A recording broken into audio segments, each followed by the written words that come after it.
The Houston Texans are right on the edge of a playoff spot here in Week 14 of the 2023 NFL season. That is not a sentence many people thought anyone would be saying this deep into the year. Coming off a 3-win season with a rookie quarterback and a new head coach, expectations were understandably low. Those expectations have been shattered, however, and the Texans have turned around a lot quicker than many expected they would. The most surprising thing and the main thing that is leading to this success is the offense. By the eye test, most of you probably know that their offense is pretty good. A lot of football fans play fantasy, and if you do, you know CJ Stroud, Tank Dell, Nico Collins, and even Devin Singletary have all been good producers on this offense. But I'm going to go a little deeper, dive into the numbers to show you just how good this offense is, why it's so good, and maybe what we can expect from this team here in the near future.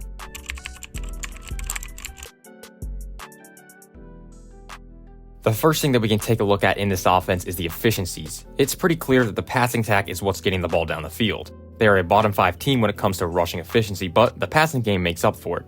In terms of yards per attempt, they are in third, only behind the 49ers and Dolphins when it comes to that category. Those are two teams that you don't mind being behind when it comes to offense. We can break down the passing numbers even further by looking at before the catch and after the catch. Yards before the catch per reception is a pretty simple stat that shows on average how deep down the field the receiver is when the ball is caught. The bigger the number, the better, obviously, because you want to be getting more yards. Let's take a look at the top 5 teams for this stat. The Texans aren't number 5, they aren't number 4, they aren't number 3, they aren't number 2, and they aren't even number 1. Why? Well, because I gave them number 0 because they are in a league of their own.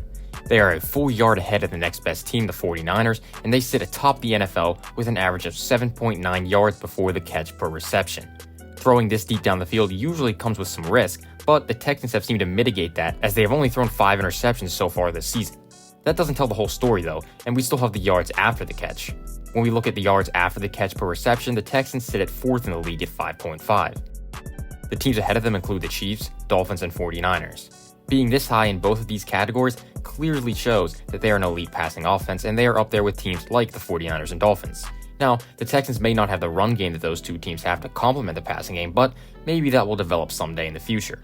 Now, let's look at the center of this offense, which, of course, is the 2023 second overall pick, CJ Stroud.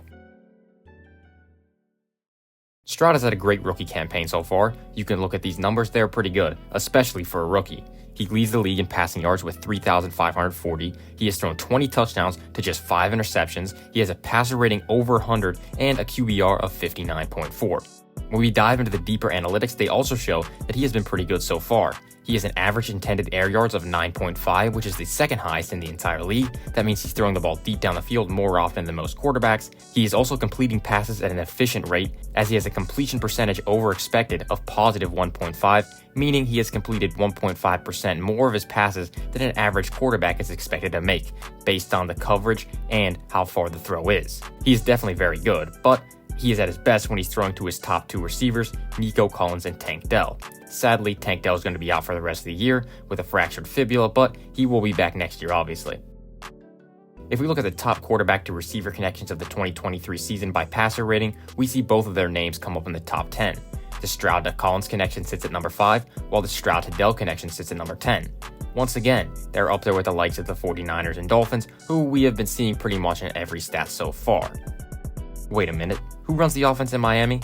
Mike McDaniel, who was the offensive coordinator in San Francisco before he became the head coach of the Dolphins.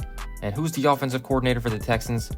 Bobby Slowick, who was the passing game coordinator in San Francisco in 2022. Seems like all the roads are leading to the 49ers. This Texans passing offense is in fact very similar to that of the 49ers. Let's take a look at the top 2 receivers for the Texans in 2023. Tank Dell's numbers are shockingly similar to Brandon Aiyuk's. Now, the yardage and yards per catch aren't exactly identical, but when you look at the average depth of target and average separation, they are the same. These numbers are a lot better at looking at how the receiver is being used when you compare it to stuff like receptions and yards. Those don't really tell the whole story. They are both running the same type of routes indicated by their same average depth of target, and they both create the same amount of separation, which 3 yards is a lot. 3 yards may not seem like a lot, but when you're getting that kind of separation 14 yards down the field, then that is really good. Defenses obviously prioritize to stop the deeper routes, so separation is harder to come by the deeper you go down the field. That is what makes these 2 receivers so good, their ability to separate down the field. Now, Dell's one clear weakness is his size. He is listed at 5 foot 10 inches and only 165 pounds, which is pretty small for an NFL wide receiver. This means that his catch radius isn't exactly that of a Calvin Johnson or a DeAndre Hopkins. The Texans drafted Stroud, however, whose biggest strength coming out of Ohio State was his accuracy, his ability to hit receivers between the numbers. This is also a big reason why Dell was off to a hot start in his career. Stroud's strengths make up for Dell's weaknesses. If Stroud can get the ball on target to Dell, he doesn't have to worry about going up and getting it and using his 5'10 frame to extend and make plays. Across from Dell is Nico Collins. The start of Collins' career was looking a little shaky as he failed to put up over 500 yards in either of his first 2 seasons in the league. This year, however, he has become the Texans' #1 target as he's hauled in 59 catches on 85 targets, putting up nearly 1,000 yards as of Week 13.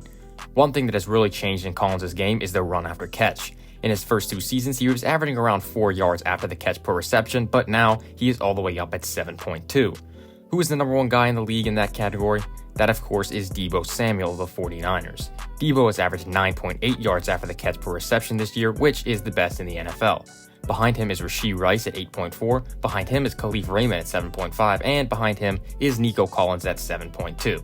Now, I'm not saying Nico Collins is Deebo Samuel by any means, but he does add that run after catch element into this offense. He's not Deebo Samuel, he runs deeper routes, he's a more traditional wideout as opposed to the hybrid gadget player that Deebo is. But they both have one thing in common, and that is they run after the catch very well. The one piece that they are missing from the Shanahan offense is the run game. The Texans have struggled to run the ball this year as Dameon Pierce is statistically one of the worst running backs in the league, with a rush yards over expected per attempt of -0.57, which is the 4th worst among qualified running backs. Last year he posted a positive 0.2, which translated to much better production in the running game. This is a rare time where a top quarterback in the draft right away can slide into a great offensive system. Usually the teams picking near the top lost a lot of games the year before and the team isn't quite complete. We saw that with the Bengals and Joe Burrow. He struggled in his first year. We saw that again with the Jaguars and Trevor Lawrence. He was also pretty bad in his first year. And of course we see it this year with Bryce Young. He is not looking too good in Carolina. A lot of people have been saying that the Texans should thank Lovie Smith for winning that last game because if they lost it, then they would have had the first pick and they would have gotten stuck with Bryce Young. Come on now, you don't get stuck with Bryce Young. If Stroud was on the Panthers, I'm sure his numbers would not be as good as they are on the Texans. I'm not saying that Stroud is a system quarterback, because first of all, I hate the term system quarterback, because every quarterback that plays in the NFL plays in a system, and that system is usually built around their strengths in order to maximize the offensive production. Some systems are easier than others, but that doesn't matter. Enough with that. Stroud is a great fit in this Texans system. He gets the ball out on target, and he uses athleticism when he needs to, which is what he needs to do in this system. He is a talented quarterback in a good system. That is why he's doing so good. Bryce Young is also a talented quarterback in maybe a not-so-good system. His head coach has already been fired halfway through his rookie season. He doesn't have the Shanahan magic in his offensive scheme. Don't get me wrong, I think Stroud, Dell, Nico Collins are all very talented, but I think the key piece to why the Texans are so good so quickly is this coaching staff and specifically Bobby Slowick. They have cracked the code. They have taken a rookie quarterback, and we know rookie quarterbacks tend to struggle, a receiver who has never eclipsed 500 yards in a single season, and a 3rd-round rookie, and turned it into a top 5 offense in the league. I guess that code is just take someone from the offensive coaching staff of the 49ers and tell them, whatever you were doing over there, do that over here, please. So what is the future looking like for this team? Super Bowl bound next year? What about this year? Can they make a deep playoff run? Well, anything is possible this year. The AFC is getting weaker and weaker by the day. No Joe Burrow, Trevor Lawrence is banged up right now, Lamar doesn't have his #1 target, the Chiefs are looking questionable, the Steelers' injuries are racking up, and Joe Flacco somehow has a starting job. The AFC is wide open.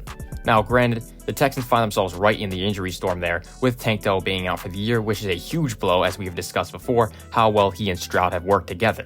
It would be like the 49ers losing Brandon Aiyuk. It's a pretty big blow. Luckily for the Texans though, they have CJ Stroud on a rookie contract for 4 more years, so the window is going to be open for a while. What do they need to address though? Well, they have 2 glaring weaknesses on offense. The run game needs to improve. There are a couple holes in the offensive line that need to be addressed. Titus Howard is not living up to his first-round potential, and they have had their fair share of injuries this year. Laramie Tunsil, of course, is still there. He's getting paid a lot of money. He's doing good. Always good to have a franchise left tackle for your young rookie quarterback. But they should also look to add a running back late in the draft to try to get some more explosiveness in this backfield since Dameon Pierce appears to have lost a step this season. The other big weakness on offense is the amount of sacks they're giving up. Stroud has been sacked 31 times, which is good for 6th most in the league. Now, you might think that there's an offensive line problem, but I think it's more on Stroud. He's holding the ball on average 3.09 seconds per dropback, which is the second longest in the league behind only Justin Fields. That is probably something that will come with time as he gets better at reading defenses and making decisions in the pocket quicker.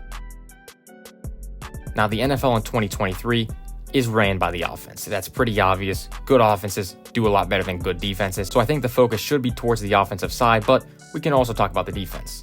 Defensively, they have struggled to stop the pass. They're giving up the 4th most yards per attempt through the air. They don't really have a whole lot on the defensive side of things. One thing is for sure though, it was definitely well worth it to go up and get Will Anderson Jr. at 3rd overall in last year's draft. He has been one of the best edge rushers in the league this year and is a great piece for the Texans to build around. Derek Stingley has been good, maybe not 3rd overall pick good, but he has been a solid starter early in his career. The secondary outside of Stingley has been less than ideal. Jalen Petrie is not playing well. There is a lot of different safeties rotating in and out. They don't have the best players in the world, but in the offseason, it would probably be a good idea to address the defense a little bit. I would like to see them pair Will Anderson up with another talented edge rusher or even someone in the interior just to get another name on that D-line where teams have to take their attention to. That will not only add another threat to the defense, but will also take some attention off of Anderson, which is obviously a good thing. If you look at all the good defenses in the league, they're built off the defensive line. In 2023, the pass rush is the biggest part of the defense. That's why you see these edge rushers going at the top of the draft every year, along with the quarterbacks and offensive tackles. I'm telling you, man, this team is going to be good here for the next few years at least. And even this year, they could make a run in the playoffs with the AFC being hit with injuries to key players seemingly every week. We'll have to see how it goes. The Texans have a really, really bright future with CJ Stroud, this offensive scheme, a couple talented receivers around him. Things are looking pretty good in Houston. Thanks for watching. Please subscribe to the channel if you so choose to. I'll see you next week. Goodbye.